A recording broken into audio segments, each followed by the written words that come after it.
The grounded mind, escaping the frame. Introduction.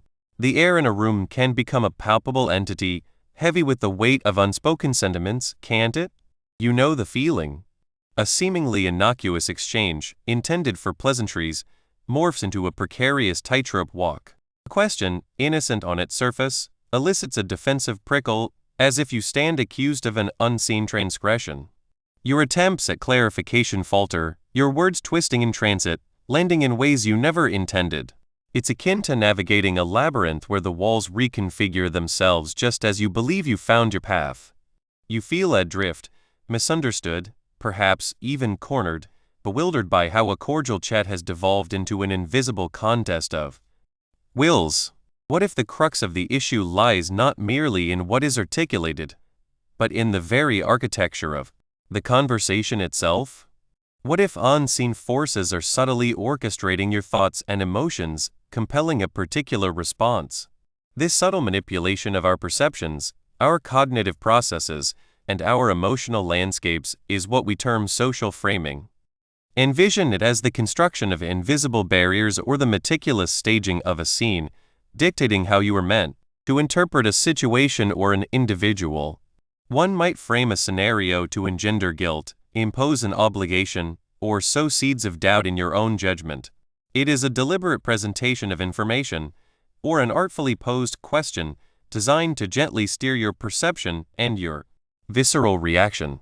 The underlying objective is frequently to secure an advantage, to guide the interaction toward an outcome that benefits the architect of the frame. Consider, for instance, the question, "Why are you trying so hard?" This inquiry is not simply a genuine curiosity about your exertion. It is a frame. It insidiously suggests that your effort may be excessive, superfluous, or perhaps even a symptom of desperation. It cracks open a door, inviting you to step into their curated interpretation of your actions. The insidious peril of these frames lies in their effortless ensnarement. Our primal instinct when challenged, or when our intentions appear to be questioned, is to defend ourselves. We yearn to set the record straight. Thus, we might respond, "I am not trying hard," or "I am not desperate." But here lies the subtle trap. By engaging with the frame, even in its refutation, you have implicitly acknowledged its existence. You have stepped onto their stage. You have conceded their premise. It is akin to declaring, "Yes, I perceive your invisible wall, and I shall now articulate why I am not positioned behind it." In doing so, you have ceded dominion to the framer. They have successfully drawn you into their game, and you are now bound by their rules, defending against their imposed definition of you. This reactive dance frequently leaves us depleted and alienated, trapped in a perpetual cycle where our authentic perspective is irrevocably lost. Yet, a path exists to extricate oneself from this cycle. It demands not the fortification of defenses or the refinement of argumentative prowess. It calls for something far more profound: groundedness. To be grounded is to maintain an unwavering internal compass, a steadfast sense of self, and an unshakable emotional equilibrium, irrespective of external attempts to define you or your circumstances. This is not a posture of passive resignation or detached indifference. It is an embodiment of inner fortitude and acute awareness. The true power resides not in battling the frame, but in refusing to enter the arena on the framer's prescribed terms.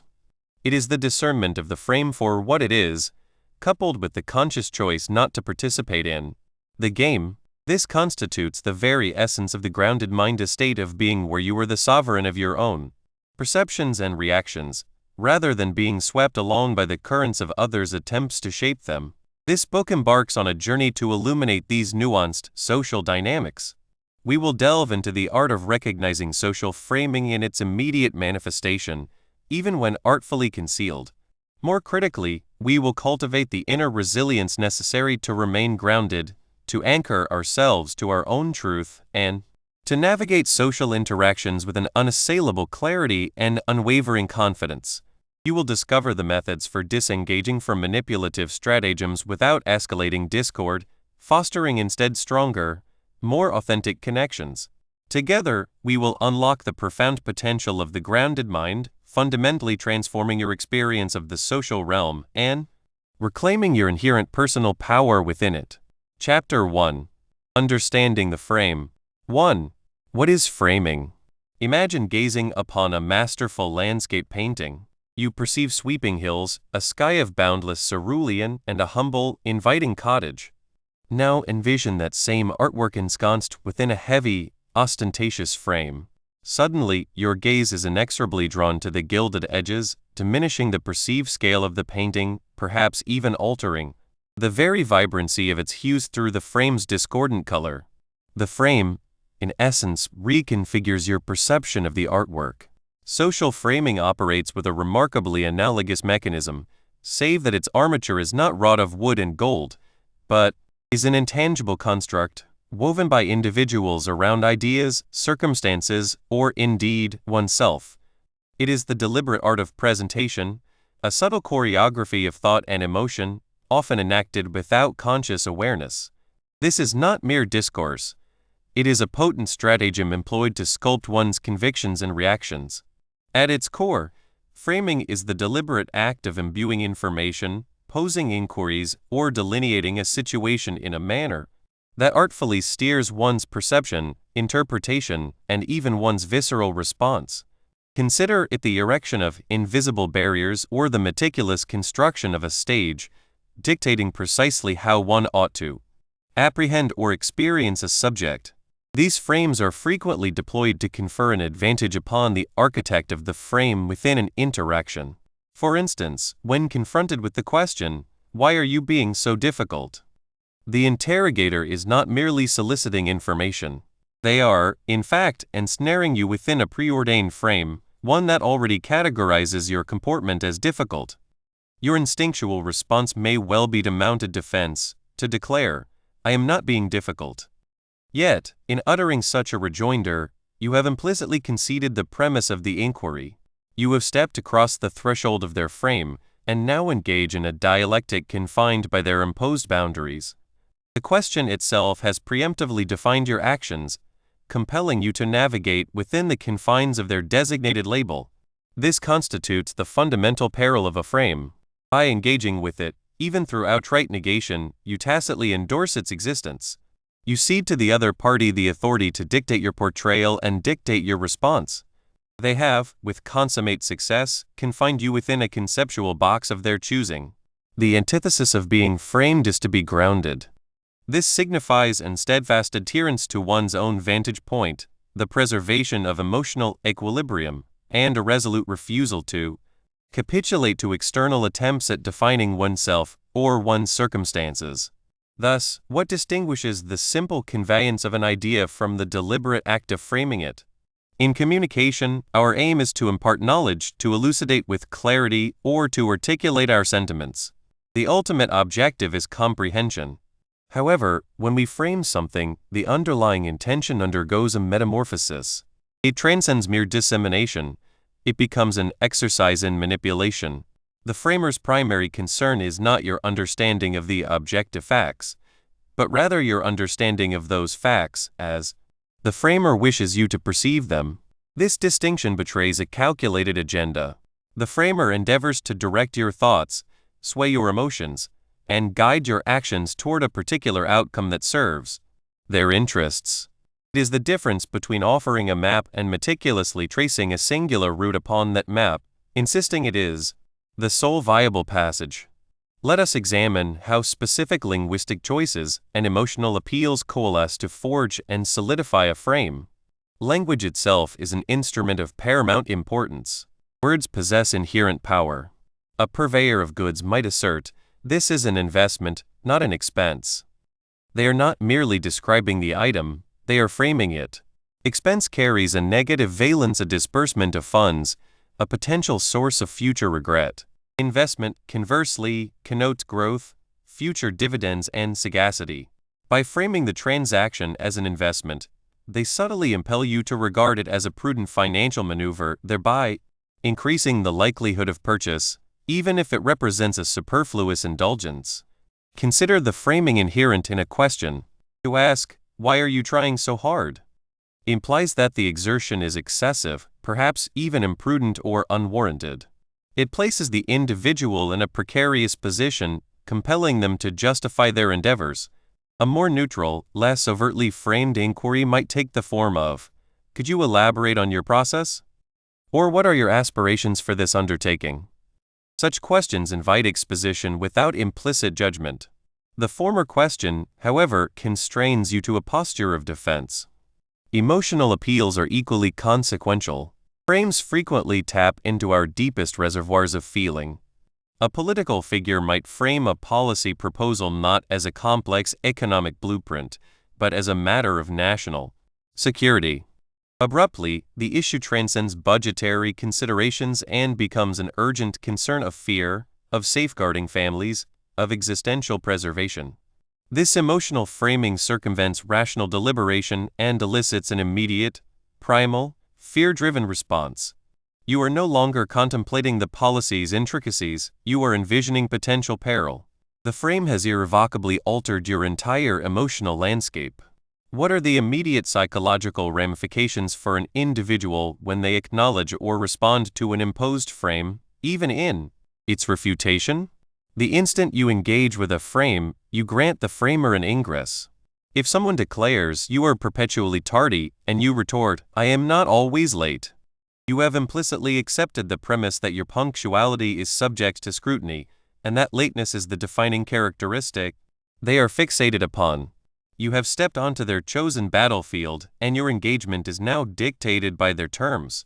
This interaction, even if defensive, can engender a sensation of being cornered or profoundly misunderstood. It can foster frustration, anxiety, or a defensive posture. Your energy, which could have been channeled toward asserting your own perspective or gaining a more comprehensive understanding of the situation, is now consumed by reacting to the narrative imposed by another. You transition from a proactive stance to a reactive one. Your focus shifts from what you intend to communicate or achieve to the imperative of defending yourself against the frame that has been superimposed upon you. Consider a parent admonishing a child, "You are being so obstinate." The child may experience a surge of indignation or a sense of injustice. They might then escalate their behavior, inadvertently validating the parent's assertion in their eyes, when in reality they are merely reacting to the label. They are ensnared within the frame of obstinacy. Had the parent instead articulated, "I observe that you are disinclined to comply at this moment. Could you help me comprehend your reasoning?" They would have opened a conduit for genuine dialogue, rather than abruptly sealing it with a judgmental frame. This dynamic is remarkably pervasive. We witness its manifestation in professional discussions, familial disputes, and even casual exchanges. An individual might frame a request for a favor as a test of allegiance. "If you were truly my friend, you would do this for me." The frame here is predicated on friendship and loyalty, divorced from the substance of the request itself. To respond to this necessitates either acquiescing to the favor and potentially being exploited or refusing and experiencing guilt over the perceived jeopardizing of the friendship, all because you engaged with the framer's emotional gambit. The potency of framing resides in its subtlety. It rarely announces its presence overtly. It is intricately woven into the very fabric of quotidian discourse. It is discernible in the manner we choose to recount a narrative, the specific lexicon we employ, the emphasis we accord to particular facets of a situation. It is akin to a magician's sleight of hand. While your attention is captivated by the dazzling flourish of one hand, the other is executing the crucial maneuver. Contemplate a scenario where a supervisor must deliver feedback. They could frame it as a performance appraisal, concentrating on metrics and objective data. Alternatively, they could frame it as a personal deficiency. "You are simply not suited for this type of work." The latter represents a far more damaging frame, one that assails the individual's identity rather than addressing specific behaviors or proficiencies. The recipient of such a frame is immediately compelled to adopt a defensive stance, feeling attacked and demoralized. The paramount takeaway is that framing is an active endeavor to impose a particular perspective. It involves setting the stage, directing the spotlight, and dictating what the audience will apprehend and feel. It is not about presenting reality, but about presenting a version of reality meticulously crafted to elicit a specific response. And when we succumb to the temptation of responding to these frames, we relinquish our own capacity to define ourselves and our circumstances. We become actors in another's drama, reciting lines penned by others, moving according to a script we did not author. The insidious danger lies in the potential for these frames to become so deeply entrenched that they are perceived as objective truths. We internalize the labels and judgments imposed upon us. We begin to frame ourselves in accordance with the expectations and definitions proffered by others. It is here that the erosion of personal autonomy becomes most profound. We cease to be the architects of our own lives and become characters within narratives constructed by external forces. Consequently, comprehending the nature of framing and recognizing its inherent intent to exert control constitutes the indispensable initial step toward liberation. It involves cultivating the ability to discern the invisible barriers, to critically examine the staged scenarios, and to resolutely refuse to participate in a game played by another's rules.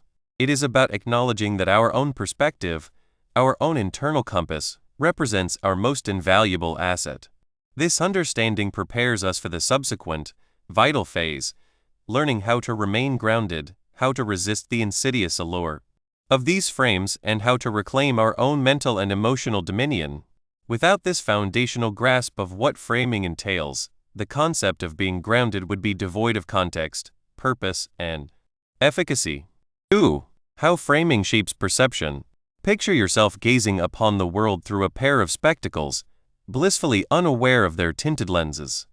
Every vista you behold is imbued with that singular hue.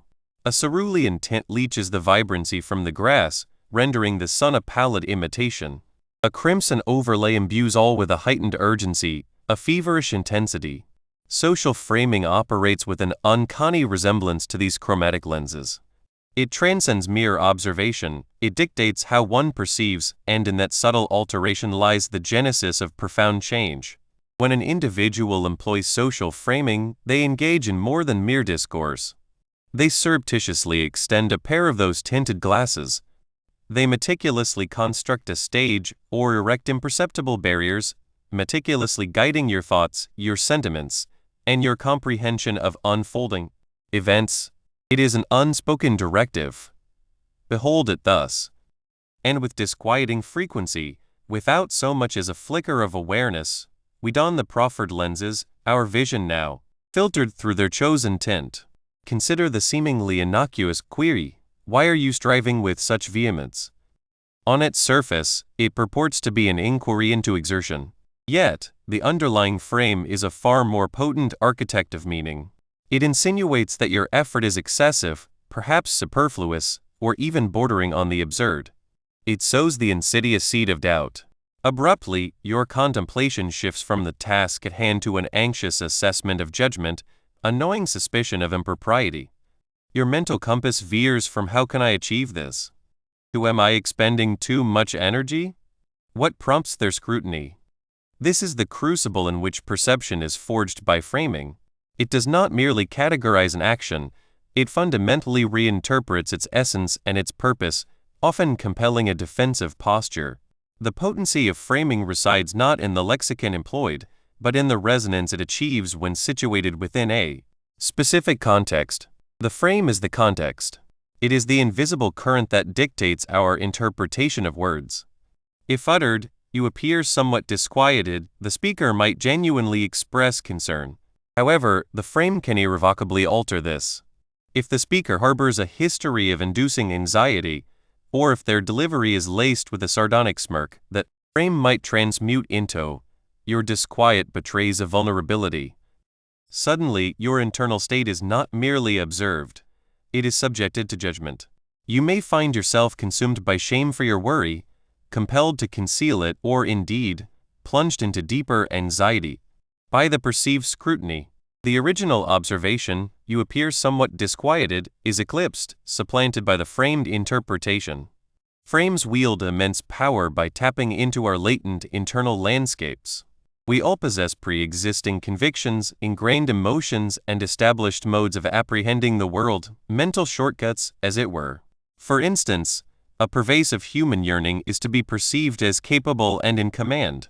When an action is framed as indicative of incompetence, that frame strikes a sensitive chord, opening a door to that ingrained apprehension.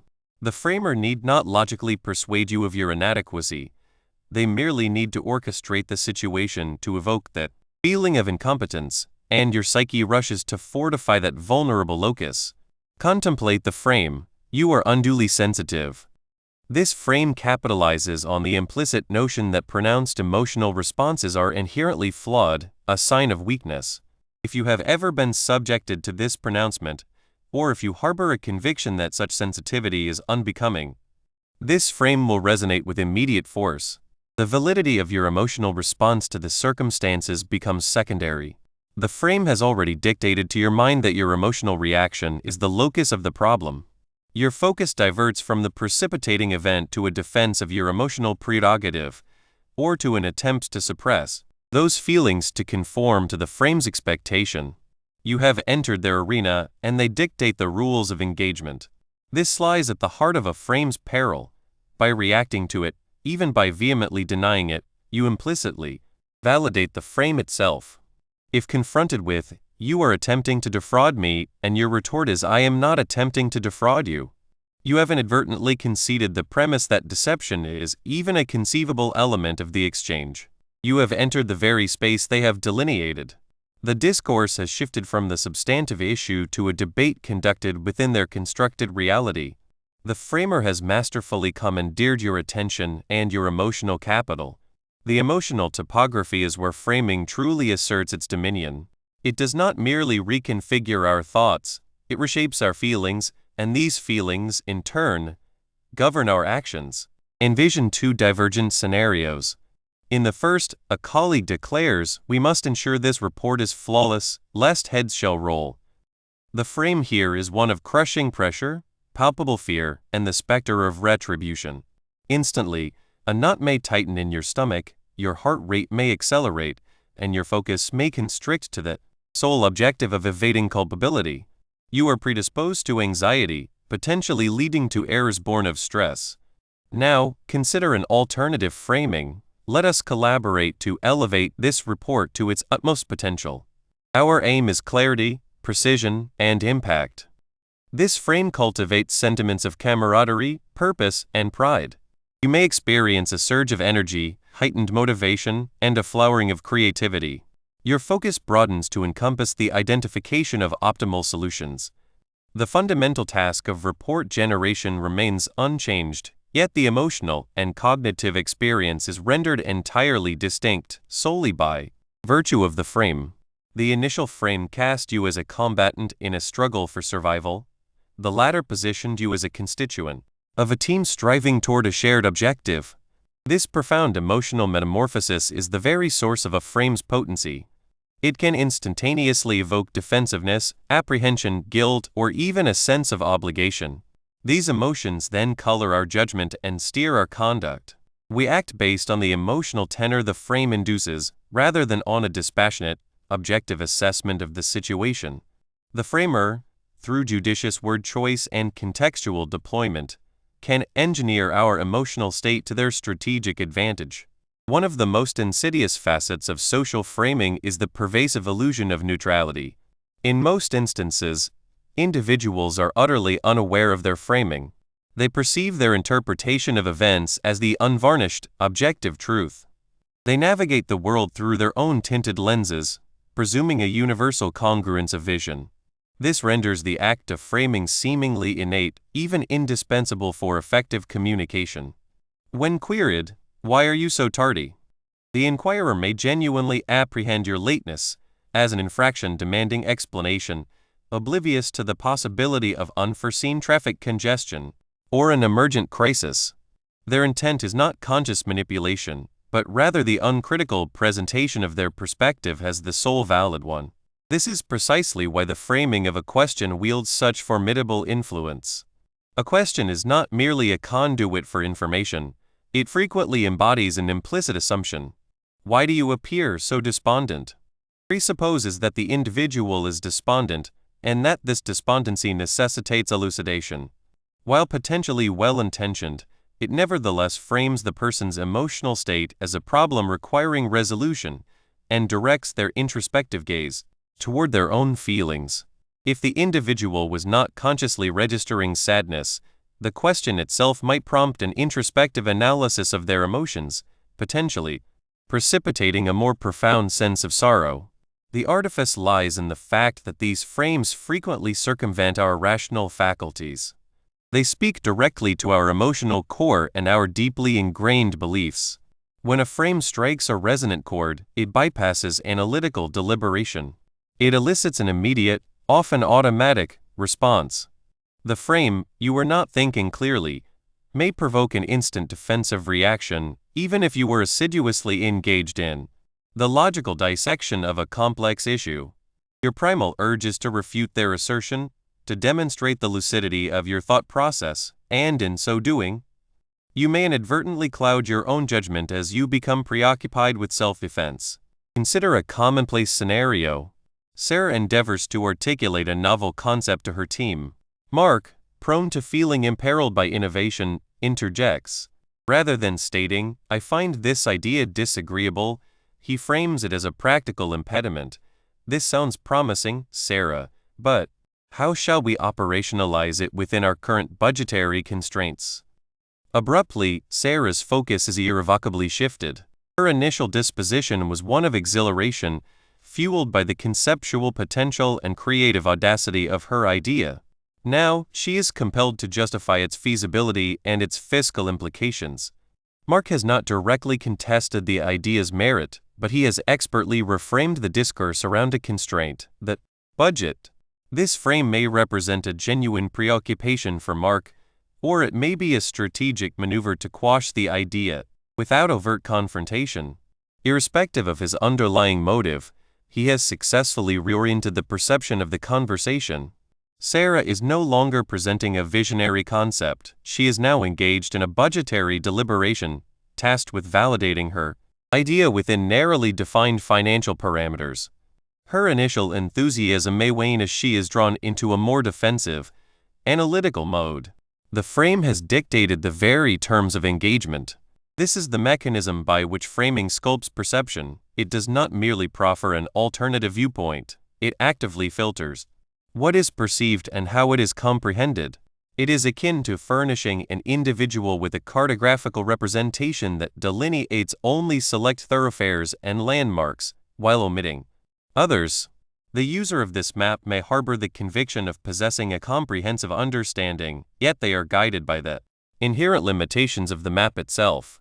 In social dynamics, the framer assumes the role of the cartographer, meticulously selecting which details to accentuate and which to consign to oblivion.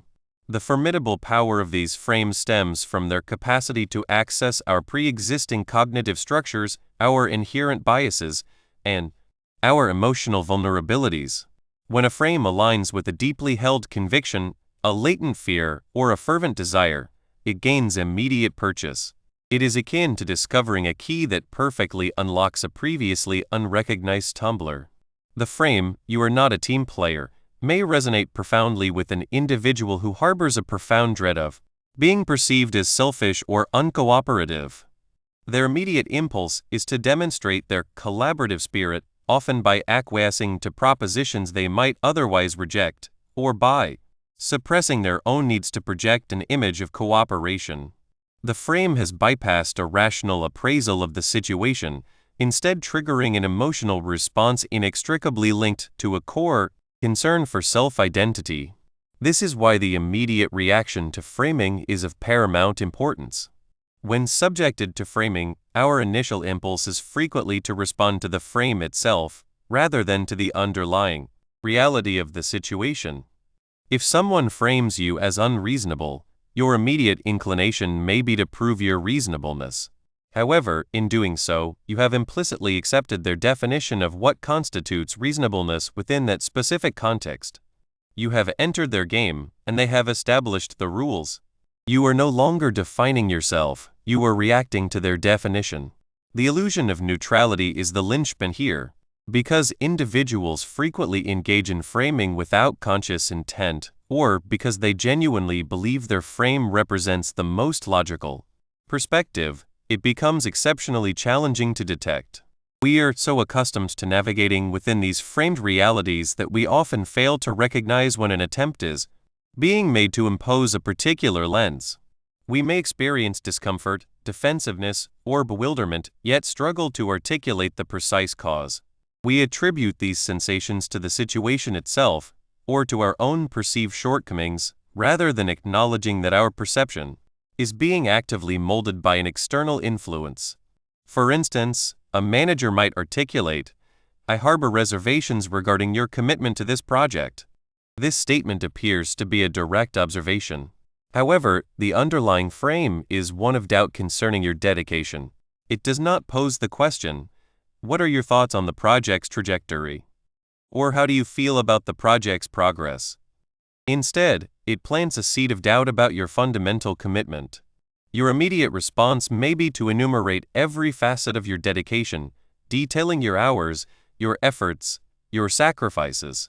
You are now compelled to demonstrate your loyalty rather than engaging in a discussion of the project's merits or inherent challenges. The manager has reframed the conversation, not around the project itself, but around your perceived deficit in commitment. This is precisely why comprehending the mechanics of framing is so critically important. It transcends a mere academic construct. It is a fundamental mechanism that shapes our quotidian interactions, our interpersonal relationships, and our very sense of self. By recognizing these frames, by discerning the tint of the glasses being proffered, we can begin to exercise the agency to choose whether or not to don them. We can commence the process of interrogating the lens and posing the introspective query, "Is this truly my perception? Or is this the perception someone wishes me to adopt?" This nascent awareness constitutes the initial stride toward reclaiming dominion over our own perception and refusing to be ensnared in another's intricate design. It is about apprehending the stage for what it truly is and 3. Recognizing defensive reactions. At times, when confronted with words that seek to shape our thoughts or emotions, an immediate impulse arises to resist. A sense of being cornered, perhaps misunderstood, compels us to correct the narrative. This resistance, this primal urge to explain or refute another's version of events, often betrays our entry into a meticulously constructed trap. It signals that we have been framed, and our reaction is precisely the outcome the framer anticipated. Consider the seemingly innocuous question, "Why are you always so defensive?" On its surface, it appears to be a genuine inquiry seeking the root cause. Yet, a closer examination reveals the insidious nature of the framing. The word "always" is a sweeping generalization, and "defensive" is a loaded label. The questioner is not truly seeking understanding. They are imposing their perception and expecting a specific response. If our immediate retort is, "I'm not defensive," or "I'm simply explaining myself," we have inadvertently validated their frame. We have stepped onto their stage and assumed the role they assigned. Our denial becomes confirmation, a testament to their perceived accuracy. This is the essence of defensiveness as a symptom of being framed. It is not a bastion of strength nor an effective shield. Rather, it is an internal alarm, signifying that we have accepted another's interpretation of ourselves or our circumstances. The urge to defend, to rationalize, to disprove their assertions about us, indicates we are already ensnared in their game, reacting to their definition rather than the objective reality. The insidious brilliance of framing often lies in its subtlety. It does not always manifest as overt accusation or sneering contempt. Frequently, it masquerades as a simple question or a well-intentioned suggestion. Imagine Sarah diligently working on a presentation. Her colleague, Mark, passes by and remarks, "Wow, you're really putting in a lot of extra hours for this, aren't you?" This might seem like a mere observation. However, Mark could be subtly framing Sarah's dedication as excessive, perhaps unnecessary, or even indicative of desperation. If Sarah replies, "Well, I just want to make sure it's perfect," she is not merely stating her objective, she is defending her effort against Mark's implied judgment asserting the justification of her hours. In doing so, she concedes his premise that her effort requires justification, accepting his frame that her dedication is noteworthy and potentially excessive. What are the telltale verbal and nonverbal indicators of a defensive reaction? Verbally, it is the immediate denial, the interjection of "but actually" or "that's not true."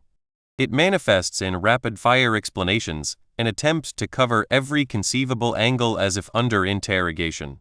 A shift in vocal tone and increase in volume, sharpness, or agitation is also characteristic. Non-verbally, it can appear as crossed arms, a leaning back posture, averted gaze, or a clenched jaw. Our bodies often betray our internal state before our words do.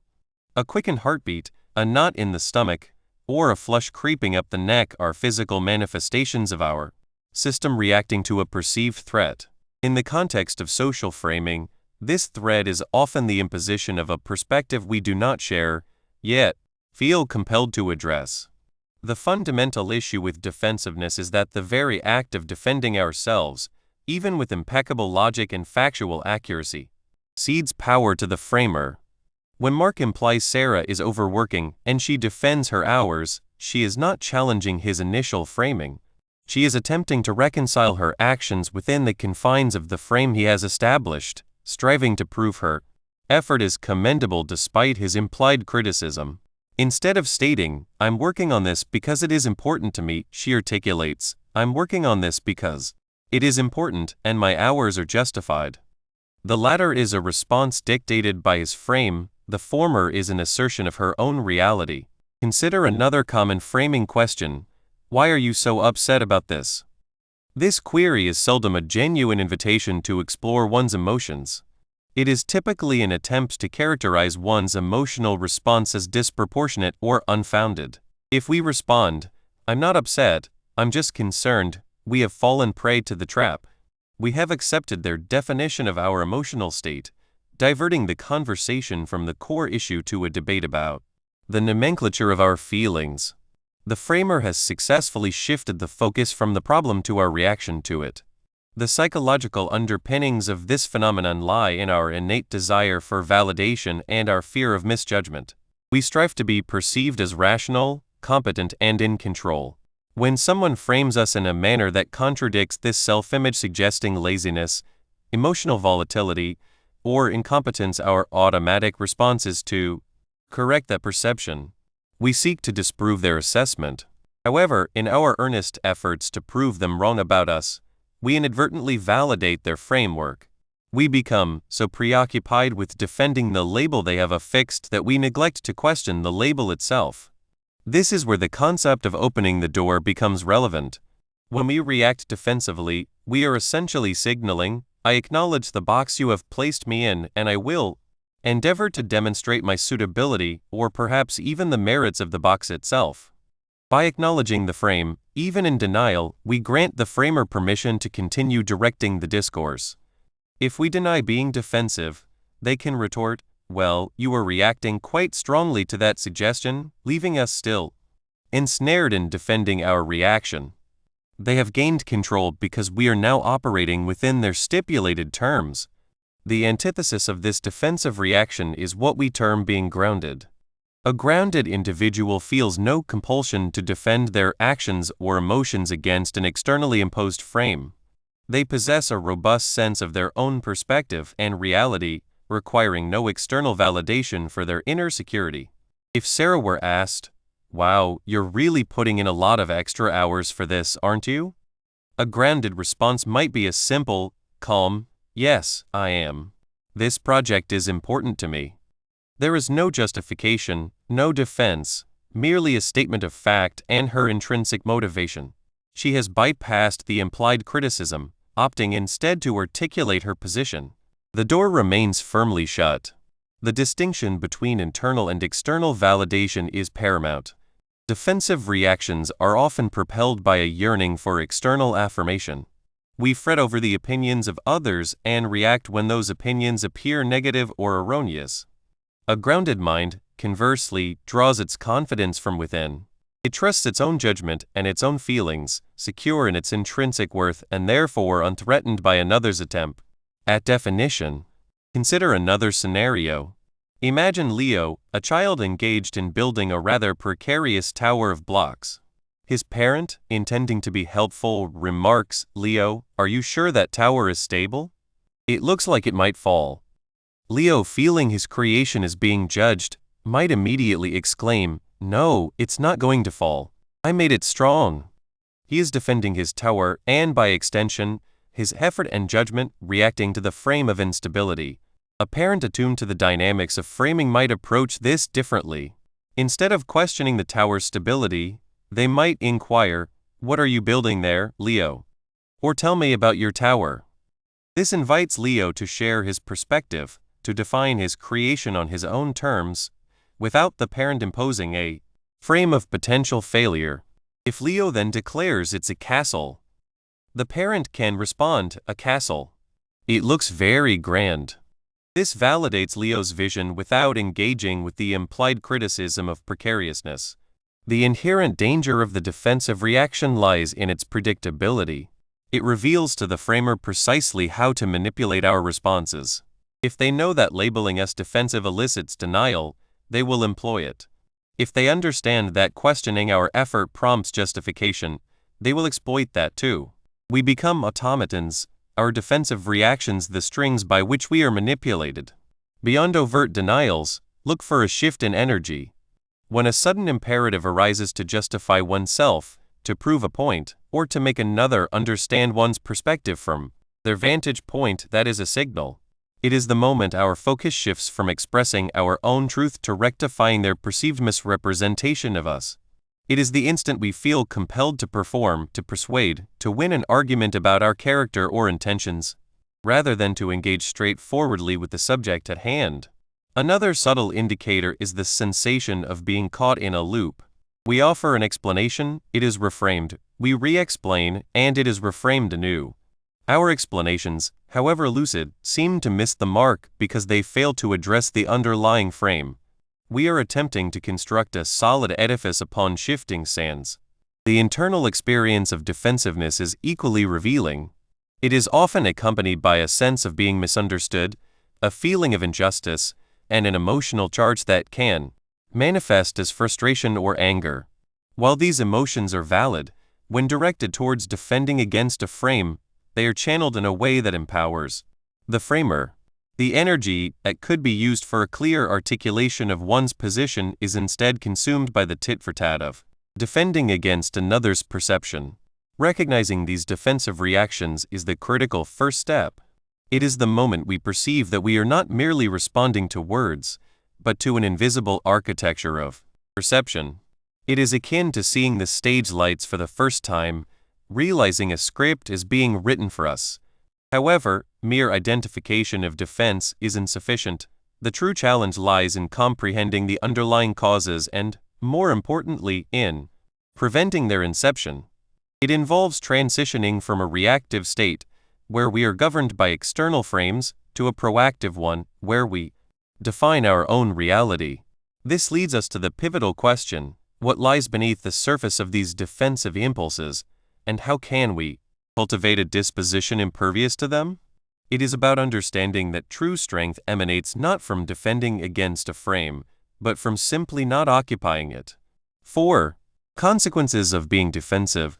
When an attempt is made to affix a label to you, or to contort a situation to cast you in a particular light or feeling, it is akin to being ensnared in a trap. This phenomenon is known as social framing. Our immediate, often visceral, reaction is to resist, to defend our position.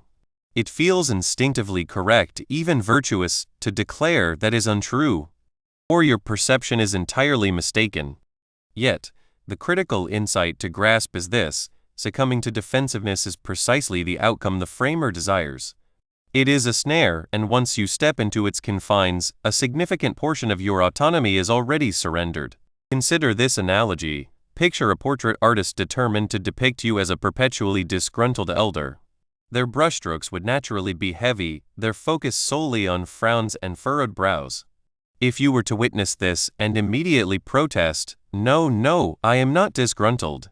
Observe, I can smile," you are not altering their artistic vision.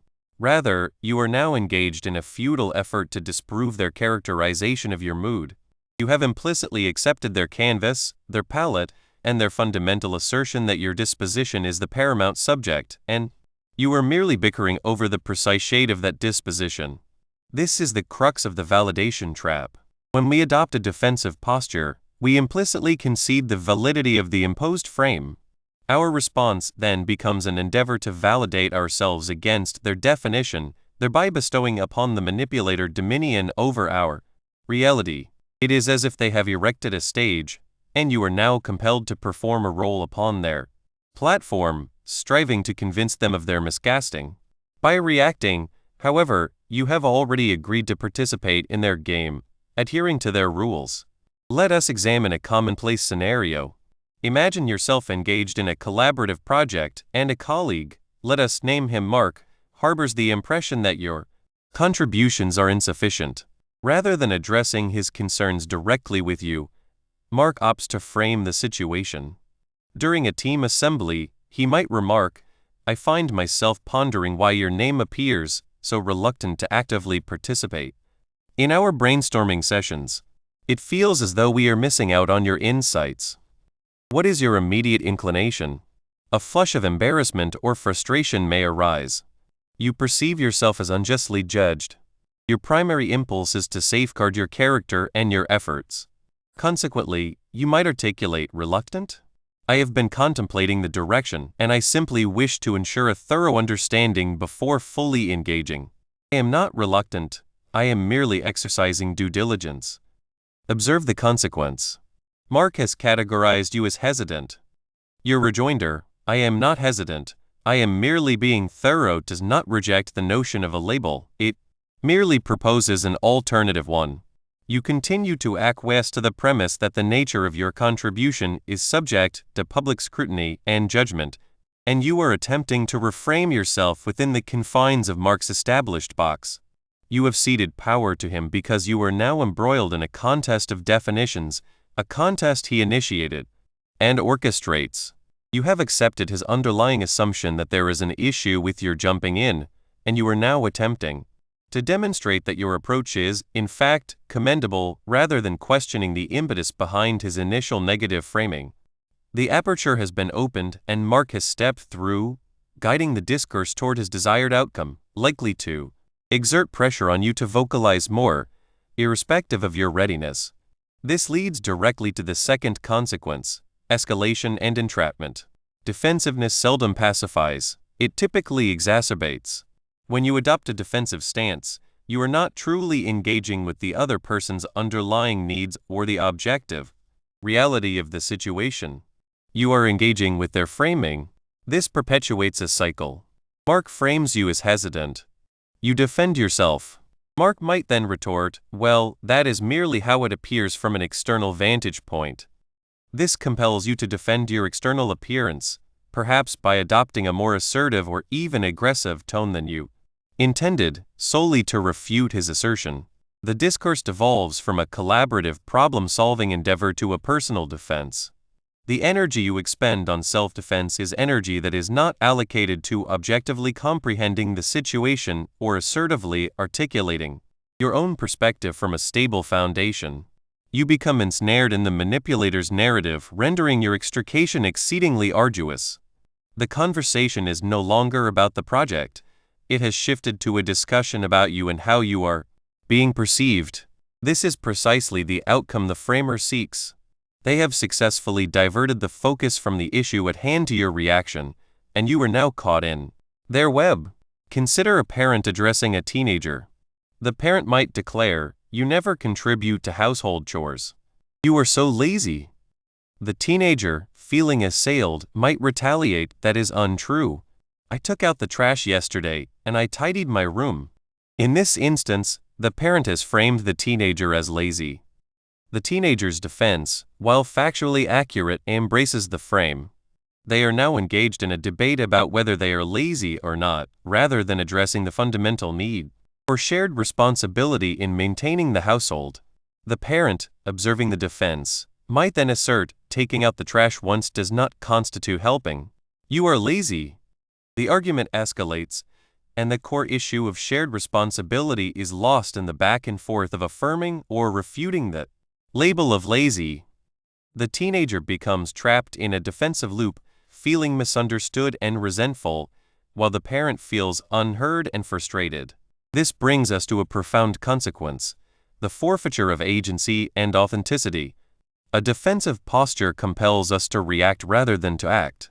When you are occupied with defending yourself, you relinquish control over your own narrative and your emotional equilibrium. You are being propelled by an external imposition.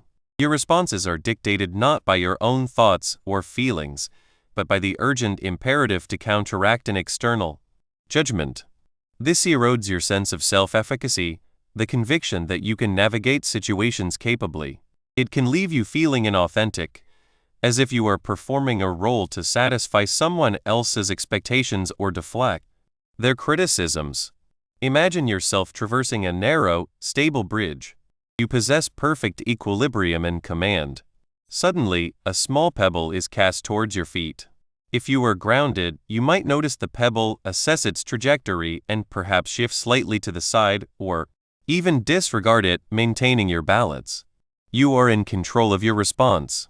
However, if you are already feeling somewhat unsteady, or if the pebble is thrown with force, your immediate, defensive reaction might be a violent flinch, a recoiling movement, or an attempt to bat it away. This abrupt, reactive motion could easily disrupt your balance, causing you to falter or even fall. The pebble itself might have been inconsequential, but your defensive reaction to it was the catalyst for the loss of control. In social framing, the pebble represents the frame, and the defensive reaction is the flinch that causes you to lose your footing on the bridge of your own perspective. This loss of agency is particularly detrimental because it engenders a sense of powerlessness. We begin to believe that our reactions are dictated by others rather than by our own internal compass. Our choices become less about what we genuinely desire or believe, and more about how to circumvent or counteract external pressure. This can lead to a gradual erosion of our sense of self.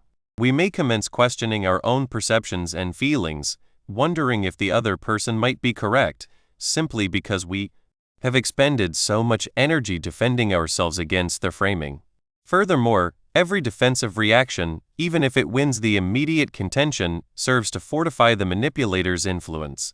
They learn that by imposing a frame, they can elicit a predictable, reactive response that maintains their control.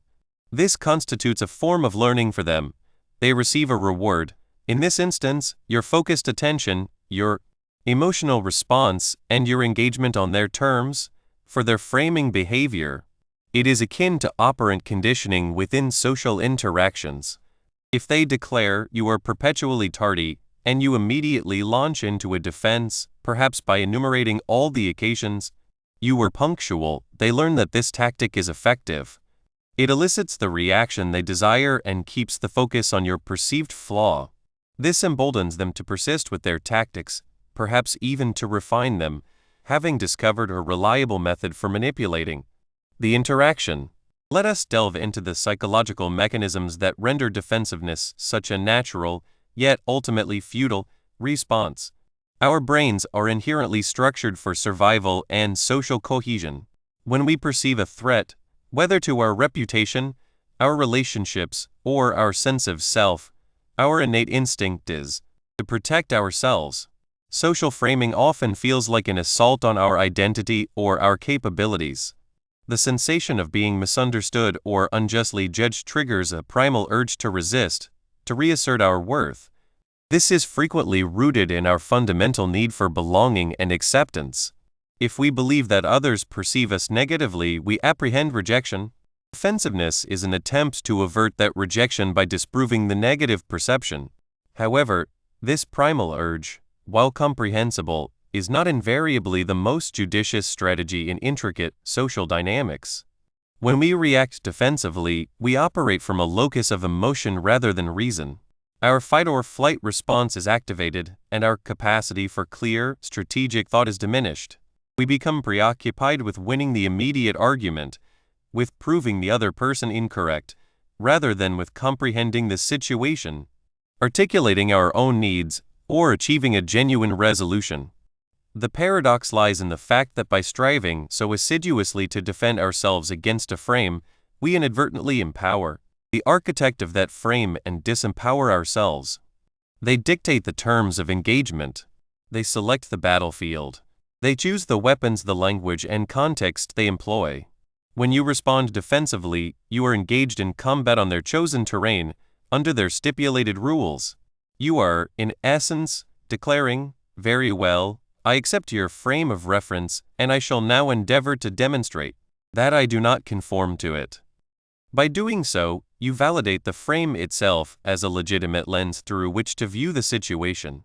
You bestow immense control upon the framer because they have successfully dictated the parameters of your response. Imagine you are engaged in a game of chess, but your opponent unilaterally alters the rules mid-contest. They decree that henceforth, pawns may advance backward and bishops may move as knights. If you immediately attempt to play by these new, disorienting rules, you are already at a disadvantage. You are reacting to their imposed changes and you are likely to commit errors. If, however, you calmly acknowledge that the rules have been altered, but then state, "I prefer to adhere to the original rules," or "let us reach an accord on the rules before we proceed," you are refusing to be drawn into their game on their terms. You are preserving your own perspective and control. This is the quintessence of being grounded. It is not about disregarding the other person or adopting a passive stance. It is about recognizing the attempt to frame you, understanding its nature, and then consciously choosing not to engage with it on its own terms. Instead, you maintain your own perspective, your emotional equanimity, and your clarity of thought. You refuse to permit external attempts to define you or your situation to prevail. Let us revisit Mark and his framing of your hesitation during the team meeting. Instead of stating, "I am not hesitant, I am merely being thorough," a grounded response might take the form of, "Mark, I acknowledge your observation regarding my level of engagement. Could you elaborate on what specific contributions you feel are being missed? I wish to ensure I am contributing optimally to the project." Note the distinction.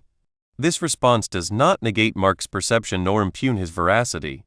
It does not elicit defensiveness.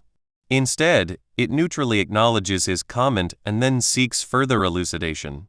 It shifts the focus from your perceived character flaw hesitancy to the project's requirements and your contribution.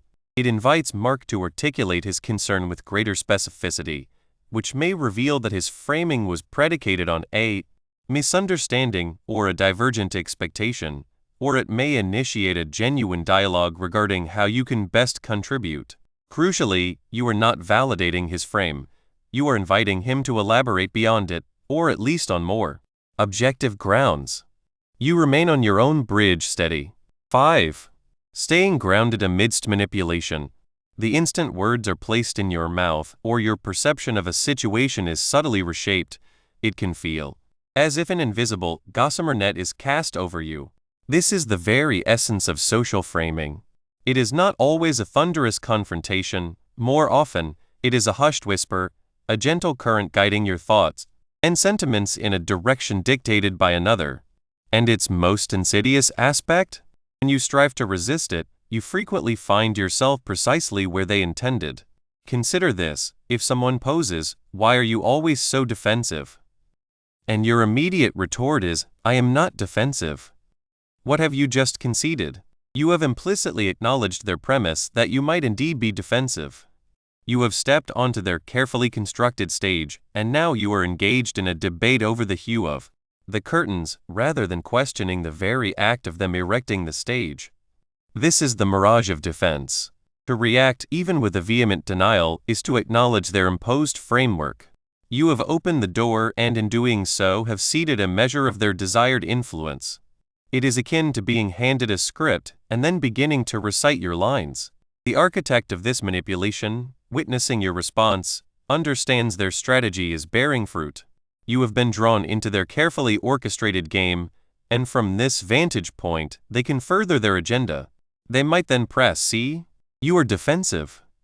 And you become ensnared in a recursive loop, defending yourself against a label that was never authentically yours to begin with. The immediate repercussions of succumbing to this artifice extend far beyond a fleeting moment of vexation. When you engage with a frame, you are not merely defending yourself, you are surrendering the reins of your own reality to another. If someone characterizes your meticulous planning as mere overthinking, and your response is to endeavor to prove you are not overthinking, you have tacitly agreed that overthinking is the locus of the problem. You may begin to harbor doubts, questioning if you are, in fact, overthinking. This uncertainty can engender hesitation, erode your confidence, and lead to decisions swayed by the manipulator's distorted lens, rather than your own lucid judgment. Your cognitive and emotional resources, which could have been channeled into productive thought or decisive action, are now consumed by the effort to escape a mental confinement. The manipulator gains a strategic advantage by successfully diverting you from your own objectives toward their preferred outcome. They may wish to cultivate your insecurity to make you more pliable, or foster a sense of inadequacy to claim credit for your contributions. Your defensive reaction, ostensibly a defense of your autonomy, paradoxically bestows upon them the very control they craved. To remain steadfast is to grasp that the most potent initial response is often to decline engagement with the frame itself. This is not an act of rudeness or a complete dismissal of the individual. Rather, it is a deliberate choice to withhold validation from the manipulator's attempts to define the situation or your reaction. Imagine someone inquiring, "Are you going to let your emotions get the better of you again?" Instead of retorting, "No, I am not letting my emotions get the better of me." Or worse, launching into an explanation of your emotional regulation, you could simply pause. You could acknowledge the person, but not the premise they have presented. A simple, composed "I am here to discuss X" or "let us focus on the task at hand" can possess remarkable efficacy. You neither deny their words nor accept them. You gently steer the discourse back to neutral territory, refusing to participate in the game they have initiated. This refusal to engage with the frame is the inaugural step in dismantling its potency. It signals that their attempt to commandeer your perception has failed.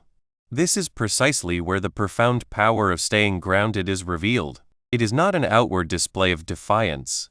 It is an internal state of being. Grounding signifies anchoring yourself firmly within your own reality, your own intentions, and your own values. It is the profound self-knowledge of who you are and what you represent, independent of external impositions. Envision a tree. When a tempestuous wind arises, a well-rooted tree may sway, it may bend, but it remains unyielding. Its roots are its grounding. For us, our roots are our self-awareness, our unclouded comprehension of our own motivations, and our unwavering commitment to our own principles. When someone attempts to cast you as difficult, your grounded self understands that your intention is to ensure equity or uphold a particular standard. You need not defend the label difficult, you simply remain anchored to your underlying value. This internal compass is the bedrock that renders external attempts at definition impotent. It is the quiet assurance that emanates from possessing an intimate knowledge of your own truth, even when confronted by someone endeavoring to propagate a divergent narrative. The manipulator's objective is invariably to secure an advantage. They construct frames to orchestrate the narrative, to evoke specific emotional responses, and to elicit predictable reactions that serve their aims. If they can induce guilt, they may compel you to act against your better judgment. If they can foster a sense of inadequacy, they may be positioned to claim credit for your accomplishments. Recognizing this underlying intent is paramount. This is not an invitation to pervasive suspicion, but rather an understanding of the dynamics at play. When you perceive an attempt at framing, you can comprehend that their words are not necessarily an assertion of truth, but a strategic maneuver. This insight fundamentally alters your perspective. Instead of feeling personally assailed, you can perceive it as a tactic. And when viewed as a tactic, you are less prone to becoming emotionally entangled. You can then opt to disengage from the tactic rather than becoming its casualty. How does this practice of staying grounded diverge from mere obstinacy or dismissiveness? Obstinacy often stems from a rigidity of thought, an unwillingness to entertain alternative perspectives, even when they possess merit. Dismissiveness entails brushing someone aside without genuine consideration. Staying grounded, conversely, is an active cultivation of self-awareness and intentionality. It necessitates a profound internal understanding of your own position, values, and intentions. When you are grounded, you are not rejecting others, you are safeguarding your own mental and emotional sanctuary. You are consciously choosing the mode of engagement rather than being compelled into a reactive exchange. The internal transformation required is substantial. It shifts from an external focus, "How shall I respond to their words?" to an internal one, "What is true for me in this situation, and how shall I preserve that truth?" It involves a deliberate act of pausing, of breathing, and of reconnecting with your inner compass before responding. It is the recognition that your emotional equilibrium is your own to manage, not something that can be dictated by the pronouncements of another. Consider Sarah, who was engaged in a critical project. Her colleague, Mark, harbored ambitions of leadership and had been subtly undermining her efforts. One afternoon, during a team meeting, Mark remarked, "Sarah, I am concerned we are falling behind because some individuals are becoming excessively engrossed in minutiae and are failing to grasp the broader perspective." The frame was unmistakable. Sarah was the one bogged down in details, and she was not seeing the big picture. Sarah's initial impulse, common to many, was to defend herself. She felt compelled to enumerate the detailed work she had accomplished, the strategic considerations she had applied. However, she recalled the concept of framing. She paused. She did not refute Mark's assertion. She did not attempt to prove him erroneous. Instead, she inhaled deeply and calmly stated, "Mark, I appreciate your concern for the project's advancement. My focus on the details is intended to ensure we establish a robust foundation for that overarching vision. Perhaps we could arrange a brief discussion after this meeting to align our priorities and confirm we are both working towards the same ultimate objectives." Observe Sarah's masterful response. She acknowledged Mark's concern, not his accusation. She subtly recontextualized his insinuation by articulating her intention behind the detailed work to ensure we establish a robust foundation. Subsequently, she proposed a neutral, constructive next step that shifted the emphasis from blame to collaboration. She did not become defensive. She did not succumb to anger. She remained grounded in her commitment to the project and her own capabilities. Mark's frame had been presented, but Sarah refused to inhabit it. She withheld the reaction he likely sought, a defensive outburst or a lengthy justification. By maintaining her composure and redirecting the conversation, she preserved her autonomy and kept the discourse focused on productive problem-solving, rather than a contest of perceptions. Her internal anchor held firm, enabling her to navigate the situation without being dislodged from her course. This capacity to pause, to breathe, and to connect with one's internal state is the cornerstone of staying grounded. It is the quiet fortitude that permits the observation of an offered frame without its automatic acceptance. It is the conscious decision to prevent another person's attempts to control your perception from dictating your reality. By recognizing the subtle indicators of framing and understanding that our immediate, reactive responses are precisely what the manipulator craves, we begin to apprehend the power of a deliberate pause. This pause, this internal recalibration, is the initial step toward reclaiming our agency. But how does one cultivate this internal anchor in the crucible of the moment? The subsequent section will delve into the practical methodologies for constructing and sustaining this grounded mind when confronted with aggressive framing. Chapter 2. Breaking free from the frame. 1. Awareness of manipulation attempts.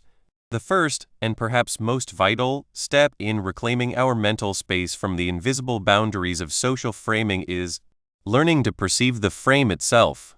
It is akin to cultivating a new sense, an internal radar that alerts us to attempts to steer our thoughts and emotions in directions we have not consciously chosen.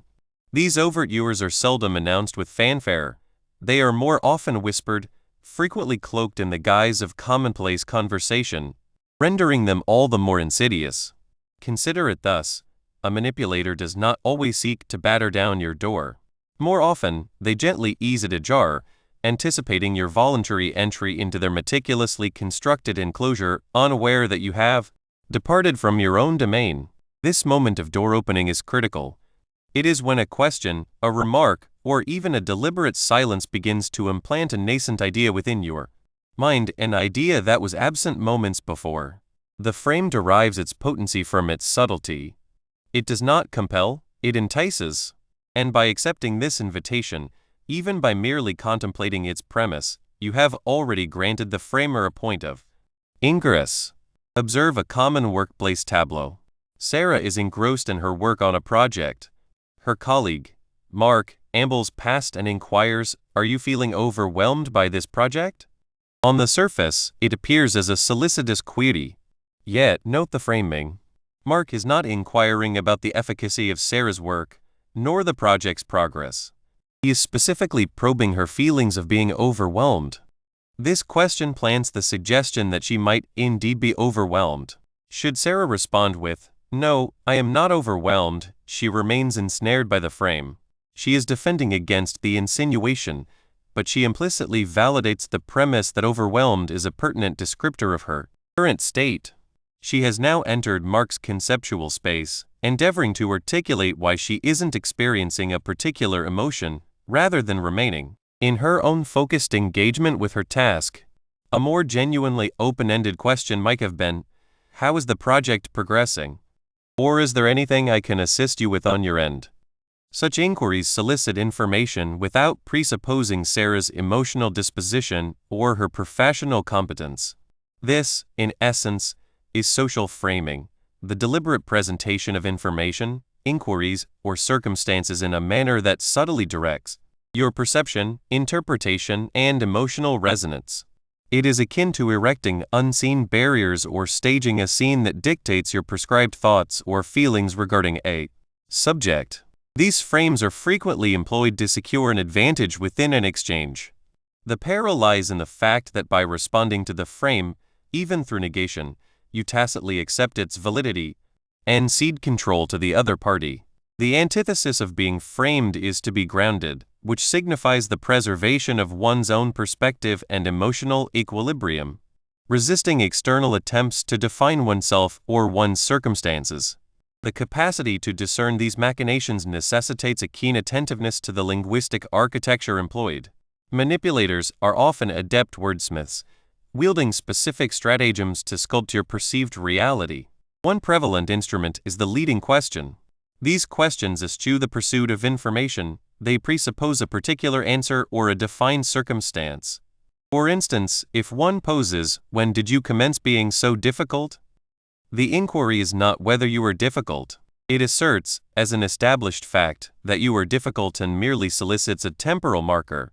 Your immediate inclination may be to refute it, to declare, "I am not difficult." However, once more, you have stepped within their imposed framework. You are now engaged in a debate concerning the timing of your alleged difficulty rather than challenging the assertion itself. Another frequent stratagem is categorization or labeling. This occurs when an individual assigns an identity or characteristic to you, and you feel compelled to conform to it.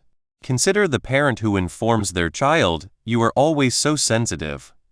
The child may subsequently navigate life attempting to suppress their emotions, viewing sensitivity as a deficiency, or they may adopt an overly defensive posture whenever any emotion surfaces, fearing the label. The label itself transmutes into a frame, constricting the individual's self-expression and self-perception. The manipulator exploits this to govern behavior. If you are labeled stubborn, they might endeavor to leverage that trait to sway your opinion, or they might use it to dismiss your valid points. Then there exist false dichotomies. These present themselves as binary choices between two extreme options, when in reality, a multitude of other possibilities exist. The archetypal illustration is either you are with us or you are against us. This tactic corrals you into a confined space, implying that adherence is the sole acceptable posture. If you do not fully concur, you are automatically relegated to the status of an adversary. This constitutes a potent framing device, because it stifles nuanced discourse and necessitates immediate allegiance. Its design is to compel you to align with their circumscribed viewpoint, rather than to explore the situation from a more expansive vantage point. Manipulators can also employ emotional appeals as a framing mechanism. They may seek to elicit guilt, pity, or fear to influence your reasoning. A partner might articulate, "If you truly cared about me, you would agree to this." This frames your dissent not as a divergence of opinion or a practical concern, but as an absence of affection. The unspoken implication is that your refusal signifies you are an inadequate partner. This is engineered to induce guilt, prompting you to acquiesce to the demand merely to alleviate that sentiment, rather than arriving at a decision based on what is genuinely optimal. Beyond the lexicon itself, our corporeal responses often signal the imposition of a frame. These are your internal alarm systems. A sudden surge of defensiveness, for instance, is a potent indicator. If you find yourself inclined to offer explanations, to justify your actions or sentiments, even without explicit prompting, you may be reacting to a frame. Bewilderment can also serve as a harbinger. If an individual's pronouncements leave you feeling disoriented or questioning your own grasp of a situation, they may be attempting to recalibrate your perspective. Irritation is another common cue. When another's words trigger an unexpected sense of annoyance, it could be because they have inadvertently touched a sensitive chord by attempting to impose a viewpoint incongruent with your lived reality. The transcript alluded to defensiveness as a sign of failure in this intricate dance. This is because defensiveness signifies your acceptance of the premise that something is amiss with you or your stance, thus necessitating self-protection. Awareness entails recognizing these internal signals prior to their manifestation as outward, reactive behaviors. It is that instant when you perceive a prickle of irritation or the urge to vindicate yourself, and you pause, acknowledging it not as confirmation of your error, but as an indication that an attempt is being made to induce a feeling of wrongness. Crucially, we must cultivate the ability to differentiate between a genuine inquiry and a manipulative frame. A sincere question aims to broaden comprehension. It opens avenues to novel information and diverse perspectives. A framing question, conversely, seeks to constrict your understanding to a singular, preordained viewpoint. It resembles a detective asking, "How did you conceal the evidence?" as opposed to inquiring, "Can you recount what transpired that night?" The former presupposes culpability and solicits details to corroborate it. The latter is an open invitation to articulate one's account, thereby facilitating the emergence of a more comprehensive narrative. When presented with a genuine question, you feel invited to share your thoughts, your emotions, your experiences.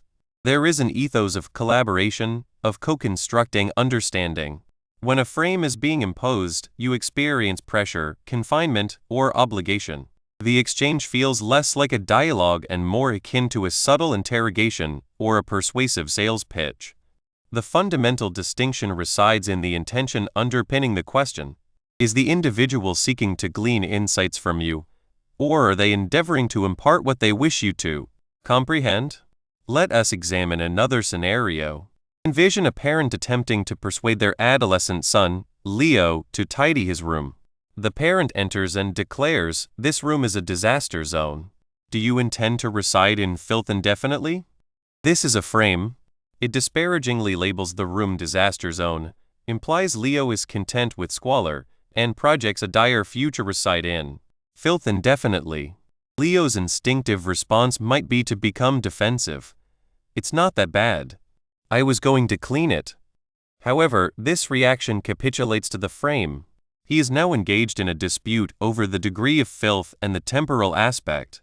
A more grounded approach from the parent might be, "Leo, I've noticed your room is becoming a bit untidy. Let's discuss a suitable time this week for us to address it together." This acknowledges the situation without judgment, abstains from extreme labels, and proposes a collaborative resolution.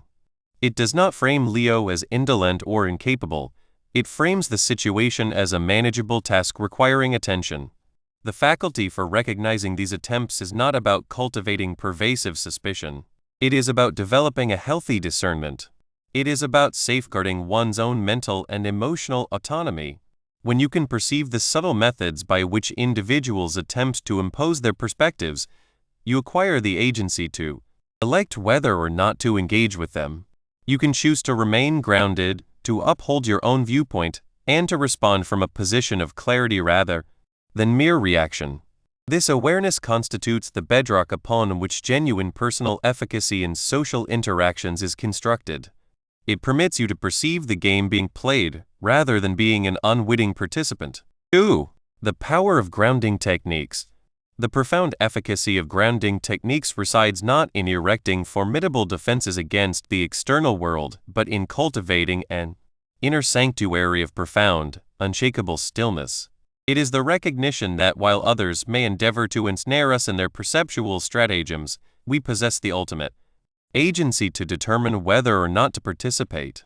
This is not an abdication of responsibility or an invitation to be trampled. Rather, it is an embodiment of such steadfast rootedness in our own reality that external attempts to dislodge our perspective become impotent. Consider the steadfast resilience of an ancient tree. Though tempests may rage and branches thrash, its roots remain inviolate. This, in essence, is the very nature of being grounded. Frequently, when an individual seeks to impose a narrative, they do so with a calculated alacrity, employing a swift query, or an artfully placed remark designed to elicit an immediate, unthinking response. Their aim is to catch us unawares, to propel us headlong into the scenario they have just meticulously constructed. Our most potent and primary grounding mechanism is the deliberate pause. It is a fleeting interlude, a single, conscious inhalation taken before the utterance of a word or the execution of an action.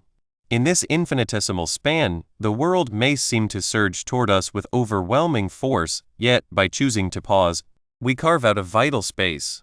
This sanctuary is indispensable. It is within this newfound expanse that we can withdraw, however incrementally, and perceive the maneuver for precisely what it is, an attempt to sculpt our thoughts and emotions. During this interlude, a remarkable metamorphosis occurs. We transition from a state of pure reactivity to one of acute observation. We begin to discern not merely the substance of the information presented, but the manner of its presentation. We may detect the subtle undercurrent of accusation woven into a question, or the implicit judgment embedded within a declarative statement. This is not an exercise in forensic linguistic analysis. It is a more profound, intuitive awareness. It is akin to suddenly recognizing the theatrical lighting and painted scenery, rather than being solely captivated by the actors' delivery of their lines. This emergent awareness constitutes the initial step in neutralizing the imposed frame. Within this tranquil interstice, we can pose the pivotal questions: is this how I perceive it? Does this resonate as truth for me? Beyond this initial pause, we can actively re-establish our connection with ourselves through what might be termed internal anchors. These serve as personal navigational instruments, consistently orienting us toward our own authentic truth. A remarkably simple yet potent anchor is mindful observation. Rather than becoming lost in the content of another's discourse, we observe the act of their attempts to frame us. We perceive their words as instruments they are wielding, rather than as immutable verities concerning our circumstances or our very being. This detachment liberates us to perceive the frame without becoming ensnared within its confines. Another formidable internal anchor is self-referential affirmation. This involves a brief, internal recalibration, a conscious reminder of our own objectives, our core values, or even simply the authentic tenor of our current emotional state prior to formulating a response. For instance, should someone characterize your desire to depart from a meeting as an attempt to shirk responsibility, a grounded rejoinder might involve a swift internal consultation. My objective here is to manage my time judiciously and contribute when appropriate. I am not seeking to evade, I am strategically managing my commitments. This internal reaffirmation is not intended to sway the other party. Its purpose is to fortify your own perspective, which, in turn, will organically inform your outward demeanor. Physical anchors, too, can prove remarkably efficacious, particularly when emotions run high. These are uncomplicated, tangible means of recentering your awareness within the confines of your physical form and the immediate present. Focusing on your breath stands as a classic exemplar.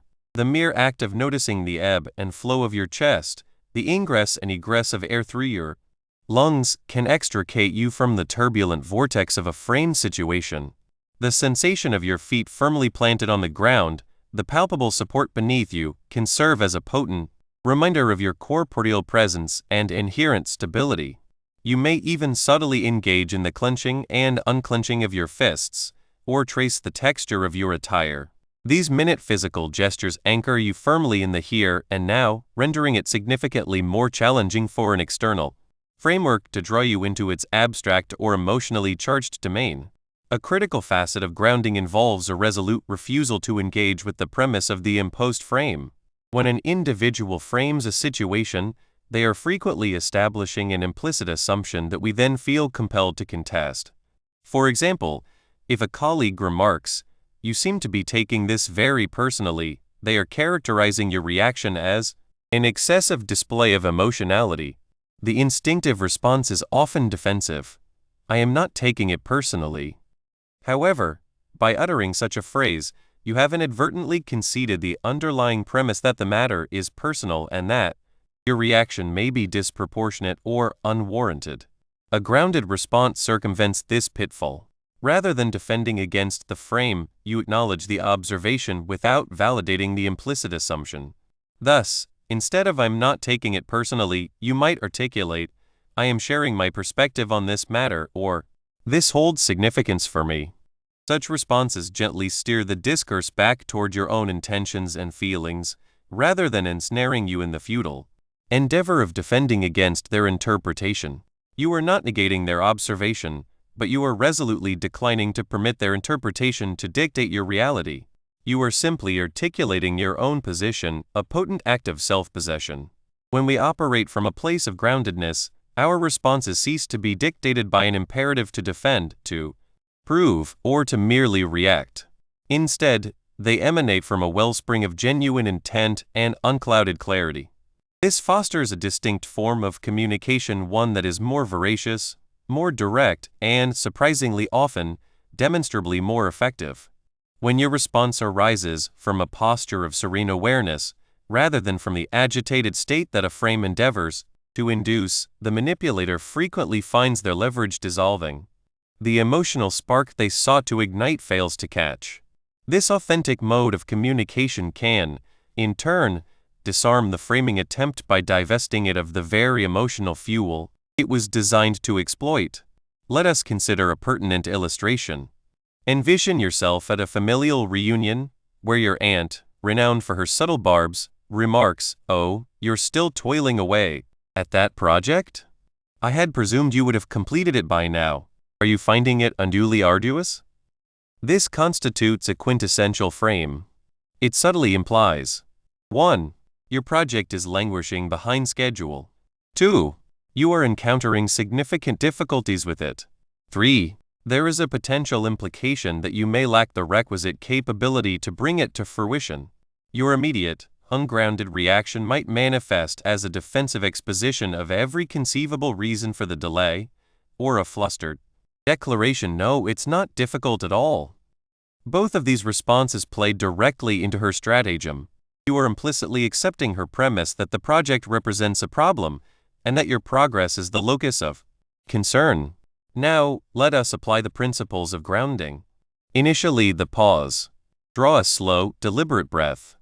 Observe the intonation of her voice, the subtle inclination of her head, the cadence of her delivery. You are perceiving the act of framing itself. Subsequently, internal anchors. Remind yourself, my project adheres to its own temporal framework. I am making consistent progress, and the learning process is invaluable. My aunt's pronouncements do not define my reality or my inherent capabilities. Then, refuse the premise. Instead of defending the project's timeline or confessing to difficulty, you can respond by centering your own experience. With a placid smile, you might articulate, "It is indeed a challenging endeavor, and I am finding immense satisfaction in the process of discovery as I navigate its complexities." Observe the efficacy of this response. It acknowledges the project's inherent challenging nature without implying personal difficulty or admitting to struggling. It accentuates your positive engagement enjoying the process of discovery. It conspicuously avoids engaging with the implied criticism of being behind schedule. It simply articulates your present experience. Your aunt may attempt a further maneuver, perhaps with another framing device, but by maintaining your grounded stance, you have successfully sidestepped her initial attempts to engender feelings of inadequacy. You have not engaged in an argument, you have not resorted to defense. You have, in essence, held your ground and offered your own truth. How does the deliberate act of pausing prior to responding directly disrupt the inherent momentum of a framing attempt? It is akin to applying the emergency brake to a runaway locomotive. Framing frequently hinges on generating an illusion of urgency, a palpable sense that an immediate reaction is not merely desirable, but imperative. The pause effectively shatters this momentum. It interrupts the automatic, instinctual response that the framer is meticulously orchestrating. During this interlude, our cognitive faculties are afforded the opportunity to transition from the limbic system, the seat of immediate emotional responses, to the prefrontal cortex, the locus of rational thought and deliberate decision-making. It is within this elevated cognitive space that we can more discerningly assess the situation. We can recognize the underlying intent to manipulate our perception, our emotions, or our behavior. The internal shift engendered by this pause is profound. We transition from being a passive recipient of another's narrative to an active, discerning observer of the unfolding interaction. We reclaim dominion over our internal state, which forms the very bedrock of our capacity for authentic response. Beyond the mere act of resisting an imposed frame, how do specific grounding techniques empower individuals to reassert their own perspective or reality without necessarily resorting to direct confrontation? They achieve this by shifting the locus of attention from the external challenge to the internal state. When you employ physical anchors, such as the sensation of your feet on the ground, you are anchoring yourself within your tangible reality, an undeniable truth independent of any external validation. When you utilize self-referential affirmations, you are reconnecting with your own values and intentions, which serve as your internal compass. These techniques obviate the necessity of confronting the other individual or engaging in a debate over their assertions. Instead, they enable you to embody your own perspective. Your composed demeanor, your steady gaze, your measured intonation, these are all outward manifestations of your internal grounding. They convey a quiet confidence that requires no external affirmation. You are not endeavoring to persuade the other party of their error, you are simply inhabiting and articulating your own centered existence. This often exerts a more potent influence than any verbal argument, as it demonstrates an unshakable resilience. What are the potential long-term benefits and cumulative effects on personal power and well-being when individuals consistently employ grounding techniques in their social interactions? The cumulative effect is a profound augmentation of personal power and a significant enhancement of overall well-being. When you consistently opt for groundedness, you incrementally cultivate a more robust sense of self-efficacy. You learn that you are not at the mercy of every pronouncement or circumstance designed to destabilize you. This, in turn, diminishes anxiety and stress within social contexts. Over time, this practice fundamentally transforms your relationships. Individuals learn that their attempts to sway you through manipulative tactics are largely ineffective, leading to more forthright and respectful interactions. Your well-being improves as you expend less energy on self-defense and more energy on living your life authentically. You develop a heightened capacity for resilience, recovering more swiftly from adversity. You also evolve into a more effective communicator, as your pronouncements carry the weight of your inner conviction. This is not about rendering oneself impervious to criticism or disagreement. It is about cultivating the inner fortitude to navigate these challenges without sacrificing one's essential self. It is about nurturing a mind that is not easily swayed by the capricious currents of external opinion, a mind that remains steadfastly rooted even when the winds of social pressure blow with formidable force. By mastering these grounding techniques, we begin to perceive that the contest of perspectives is not a war to be won, but a dance to be navigated with grace and self-awareness. This internal equilibrium, however, is not merely a defensive bulwark, it is the very foundation upon which we can commence the active shaping of our own interactions, transcending mere resistance to embrace a more proactive and authentic mode of engagement. The subsequent step, therefore, is to explore how this grounded presence empowers us not only to deflect frames but to subtly influence the very fabric of social interaction itself. 3. Moving beyond defensiveness. When an attempt is made to impose a label or evoke a specific sentiment without consent, the instinct is to resist. A subtle pressure, a gentle nudge, prompts an immediate impulse toward self-preservation. The mind races to counter, to declare that is untrue. Or you misunderstand me. This is a primal human response, akin to flinching from an unexpected, sharp sound. We perceive an attack and feel compelled to erect a defense. Yet, a surprising truth emerges. In becoming defensive, we often inadvertently facilitate the very agenda of those seeking to define us. Consider the common query, "Why are you always so defensive?" A knee-jerk reply, "I am not defensive. You are the one who perpetually accuses me," paradoxically confirms the initial premise. It is an admission of the very trait being questioned, an acceptance of the role assigned, a performance on a stage not of one's own choosing. By reacting, we validate the frame. This is a pivotal insight. Social framing is the art of subtly guiding perception and emotional response. When one rushes to defend, they implicitly acknowledge the confines of the imposed box and commit to demonstrating their unsuitability for it. This very act, however, concedes the existence of the box and the perceived necessity of addressing its contents. Power is ceded to the framer, who need not persuade but merely provoke a reaction. The response itself becomes the confirmation. An illustration: imagine working on a project and a colleague remarks, "You seem a bit overwhelmed with this, don't you?" This is a frame suggesting inadequacy or struggle. The immediate, defensive thought might be, "Overwhelmed? Absolutely not. I have this entirely under control."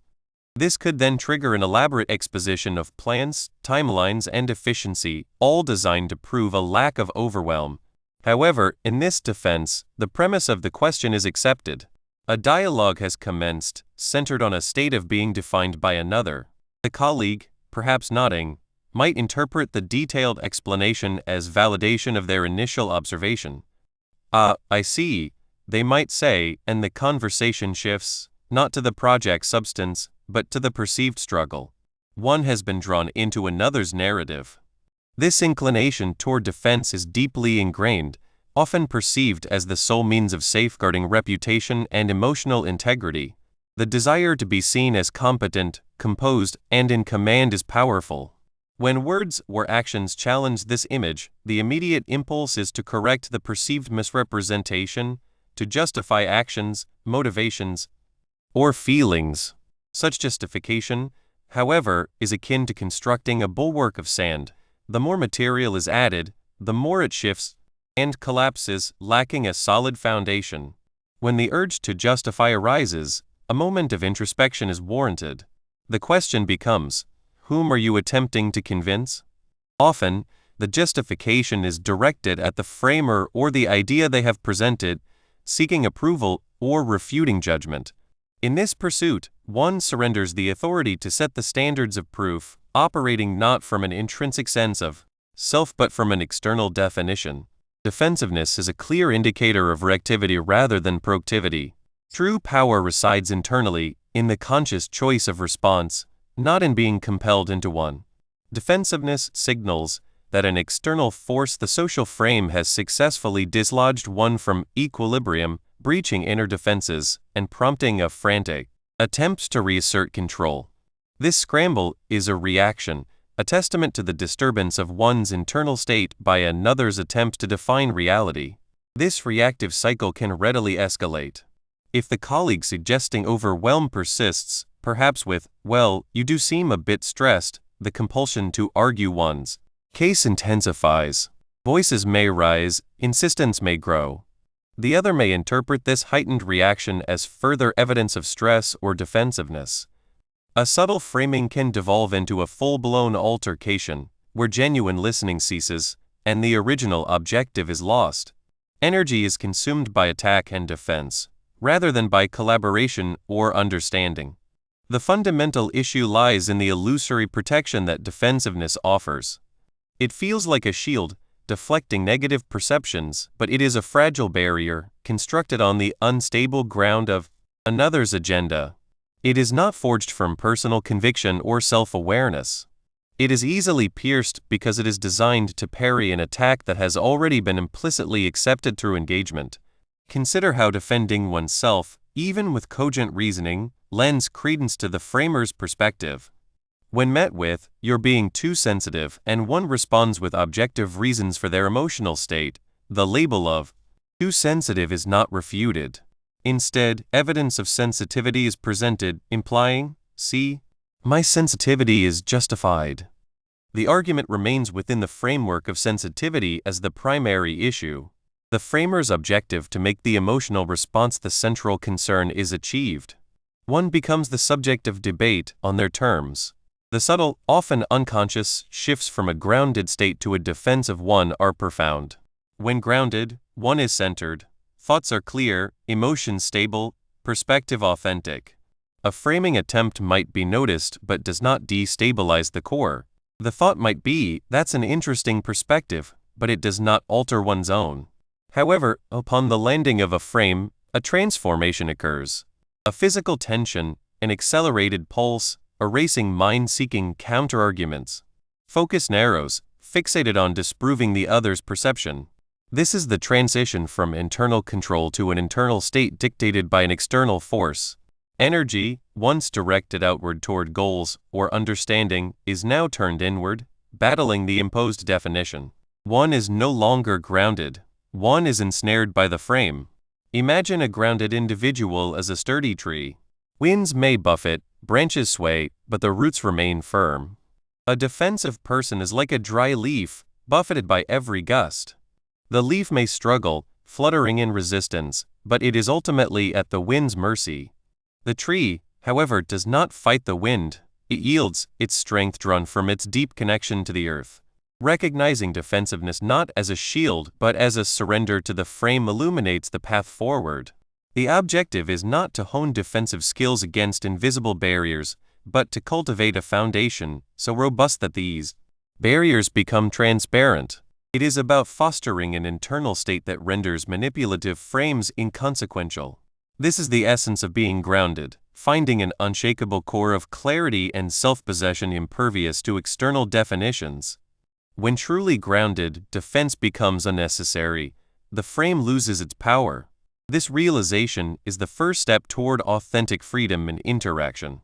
It liberates one from the exhausting, often futile, struggle to validate oneself against alien definitions.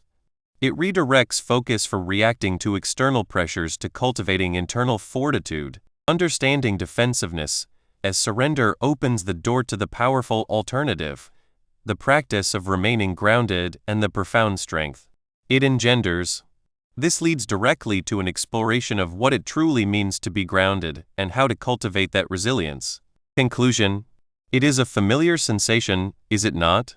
That subtle tremor in the atmosphere of a discourse, a fleeting instant when your footing falters, as if the very earth beneath you is unexpectedly canted. Perhaps a question was posed, a gentle prod disguised as inquiry, or a pronouncement delivered, a subtle confinement to a space you did not seek. You might have found yourself adopting a defensive posture, striving to articulate your position in a manner that felt both strained and ultimately fruitless. This, then, is the intricate ballet of social framing in motion. Throughout these pages, we have delved into the myriad ways, in the tapestry of our daily encounters, individuals endeavor to steer our thoughts and sentiments, often without our conscious recognition. They meticulously construct a stage, proffer a specific lens, or impart a whispered script, all artfully orchestrated to mold our perceptions to their design and elicit a predetermined response. The peril is not merely in the attempt at influence. It resides in the fact that by engaging with their imposed frame, by attempting to refute or contest it on their terms, we frequently surrender the very control they sought to wield. We become mere actors within their drama, reacting to their established rules rather than protagonists acting from our own unclouded vantage. Yet, a divergent path exists. It is the path of the grounded mind. If framing is akin to being drawn into a turbulent vortex, grounding is the act of standing resolute upon unyielding earth. It is not an endeavor to erect more formidable barriers against external forces, nor to forge sharper retorts as a bulwark. Rather, it is the cultivation of an inner tranquility, a profound self-possession that remains impervious to the external machinations designed to define you or your circumstances. When you are grounded, you can perceive the frame for precisely what it is, an attempt to sculpt your apprehension without succumbing to its allure. You do not reject the frame, you simply elect not to cross the threshold it presents. This is not an invitation to emotional detachment or stoicism. It is an embrace of clarity. It is the recognition that your own perspective, your own emotional landscape, and your own intentions possess inherent validity and completeness, irrespective of how another may attempt to cast them. The true power within a social exchange is not derived from the individual most adept at imposing their frame, but from the one who can sustain their own internal equilibrium. This grounded state is an active choice, a deliberate commitment to anchoring oneself in one's own truth, rather than being swept away by the currents of another's agenda. The cultivation of this groundedness is a discipline, a skill that deepens with heightened awareness and deliberate exertion. It commences with a simple act of attentive observation of one's internal signals. When you perceive that familiar pull of defensiveness, that prickle of irritation, or that sudden impulse to justify yourself, pause. This pause is your golden opportunity. It is a moment to withdraw from the immediate reaction and pose the question, what is transpiring here? Is this my own sentiment, or is it a response to an imposed frame? By carving out this interstitial space, you acquire the liberty to choose your response. It is the art of self-validation from within, rather than the perpetual quest for external affirmation or the reactive dance to perceived judgments. When an individual attempts to frame you, understand that it is their endeavor, not your inherent reality. You can acknowledge their attempt without adopting their perspective. This practice of observing without absorbing, of comprehending without assenting, forms the bedrock of the unframed mind. It is a deliberate shift in focus from resisting external pressures to fortifying your internal core. Each instance you elect to remain grounded, you reinforce that inner resilience, thereby facilitating the navigation of future interactions with enhanced confidence and lucidity. Envision existence where conversations are not a series of potential pitfalls, but rather fertile ground for genuine connection. An existence where you can articulate your authentic self, unburdened by the persistent apprehension of being misunderstood or manipulated. This is the promise of the grounded mind. By mastering the art of unframing, you not only safeguard your own inner peace, but also contribute to a more forthright and direct mode of communication. When you decline to participate in the framing game, you implicitly invite others to engage with you on a more authentic plane. True personal power, the enduring and empowering kind, is not forged in the crucible of battling the frames others erect. It emanates from the quiet, unshakable fortitude of your own established ground. The world will persist in presenting you with frames, in attempting to delineate your reality. Your power resides in your refusal to don them, and in the enduring strength of your own unwavering self. Continue to practice, continue to observe, and continue to stand firm upon your own ground.